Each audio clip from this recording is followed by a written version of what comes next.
Okay, in this video, I'm going to explain how to get your hair transplant clinic to $2 million per month in surgeries. The problem usually isn't that your clinic needs more leads, it's that too much of the demand you're already paying for in ads is leaking out of the business between inquiry, qualification, consultation, deposit, and surgery. This guide shows you how to build an operation system where every inquiry is captured, worked, followed up, and measured. And that's what I'm going to walk you through in this video. So where the money actually goes missing. Most clinic owners assume that advertising isn't working. In reality, the ads are often doing their job. It's the operation behind them that's failing to convert. Revenue leaks silently at every stage on the patient journey.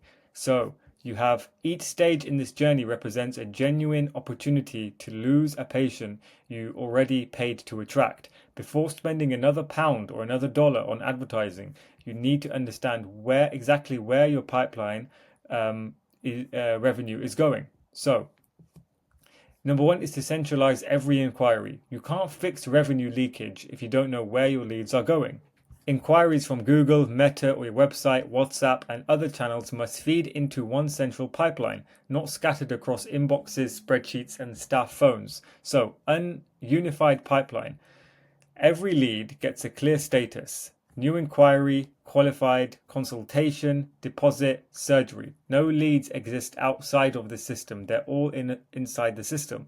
Clear ownership. Every lead is assigned to a specific team member. Unassigned leads are no one's responsibility and no one's problem to fix. So every lead should go towards a certain person. Full communication history. Every message, call, and note is recorded against the lead. Create a daily process to identify untouched or neglected inquiries before they go cold. So number two is to stop leads sitting untouched. Speed matters enormously when someone has just shown interest in surgery. The window of intent closes fast, and your competitors are often just one click away. The standard you need to define exactly how quickly new inquiries must be contacted: minutes, not hours. Assign one person directly responsible for new lead responses. If everyone owns it, no one does. So you need particular people for specific jobs. How to maintain it daily. Separate genuinely new inquiries from older leads requiring follow-up. Monitor how many inquiries are still waiting for a first response at any given moment. Review missed and delayed responses every single day without exception. Track first response time as a core operational KPI, not an afterthought. So number 3 and 4 is to qualify properly and to follow up relentlessly. Build a qualification system. A lead clicking an advert does not make them a potential patient. Define precisely what characteristics qualify someone: intent, suitability, budget readiness, and separate high intent buyers from those simply just researching. Establish clear qualification stages inside your CRM and prioritize accordingly. Track how qualified leads progress towards consultations and surgery. Next is to build a follow-up machine. One of the biggest sources of wasted ad spend is leads that simply disappear after the first conversation. Create a structured follow-up process for every stage of the patient journey across multiple communication channels. Use different message types rather than repeating the same generic message.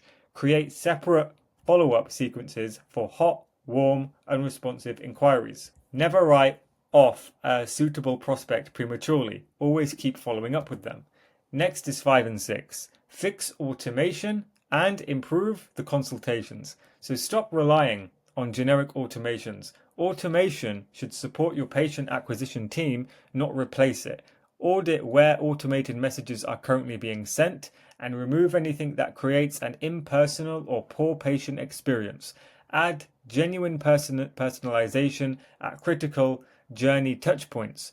Use automation to organize and remind your team internally, not to blindly message every prospect with identical sequences.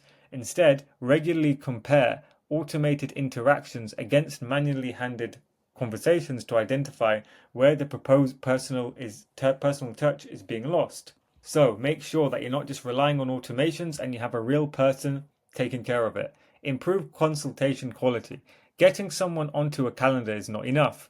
The consultation must have a high probability of progressing. Define what information must be collected beforehand. Ensure every patient clearly understands the purpose of the consultation before they arrive. Make sure your consultation team receives relevant patient information in advance.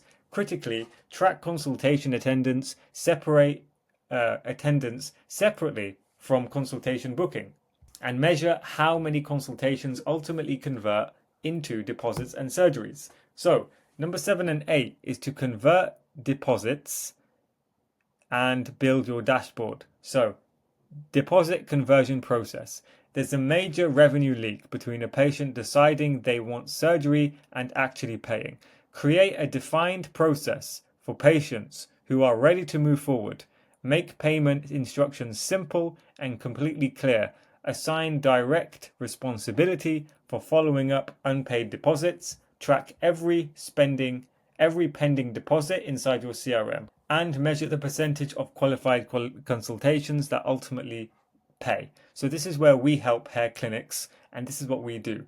We focus on making sure that, for example, when a deposit is being sent out, or when a deposit request has been sent out, if the person hasn't paid it, we have a follow-up sequence that we follow to make sure it gets paid. And next is revenue leakage dashboard. You need to know precisely where you're losing money before deciding what to fix. Track advertising spend against inquiries generated. Track every conversion rate, inquiry, qualified, consultation, deposit to surgery. The number that matters most is not cost per lead, it's cost of acquiring a patient who actually pays for the surgery. The important metric isn't cost per lead, it's cost per completed surgery. Every other number is just contextual. Number 9 and 10 is accountability and scaling correctly.